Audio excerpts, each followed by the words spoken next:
курбан уруктарда көп той топтуулар болду. Досторуман, тааныштар көп. Бир 3 ай тынбадым окшойт. Бир 100ден ашык кестим окшойт. Ошондо аябай көп мында практика болду ма.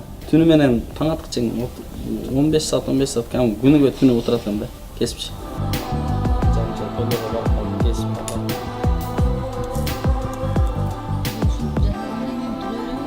Өтө майда нерселерге көп кетип калат. Гүлдөрдү го тез эле кесесиз. Тез дегенмен менин 2 саат да. Ондай ойма чийме жазууларга уже 5-6 сааттын тегерегинде.